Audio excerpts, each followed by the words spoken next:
Le disque avait vendu 100 000 exemplaires, ce qui était déjà pas mal pour l'époque, et ils avaient rempli le palais des congrès pendant un mois. Ça n'était peut-être pas l'affaire du siècle, mais c'était un gros succès.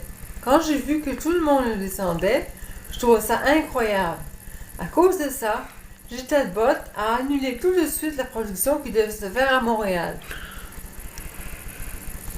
Donc ça, c'est un article de Louis Bernard Robitaille. Non, de Non. Alain de Repentigny. Et c'est Louis Bernard Robitaille, La Conquête de Paris. Ouais, c'est ça. C'est paru le 5 novembre 2010, vendredi. Et ce qu'il faut se rappeler, c'est que Starmania, c'était une aventure qui a commencé en 78 avec Michel Berger et Luc Plamondon. Et c'était un mélange franco-québécois, des Français, des Français et des Québécois.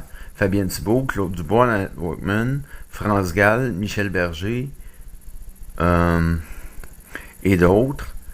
Maintenant, le disque avait été produit en 1978 sous étiquette Québec Frog au Québec par J. Talbot, mon père.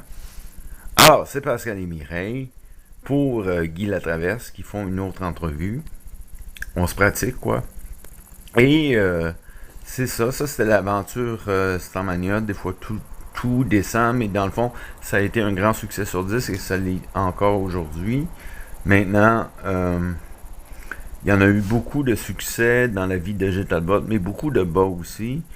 Ça a été très difficile pour moi quand C'est j'ai... quoi les succès hauts de J. Talbot? Ah, il y a eu une fois 5, le show de la montagne en 75. C'est quoi, c'est une fois 5?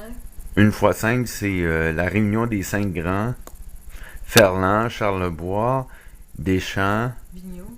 Léveillé. Ouais. À la montagne en 1975. Un disque a été fait de ça sur l'étiquette Québec Disque.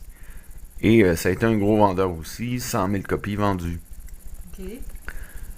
Et c'est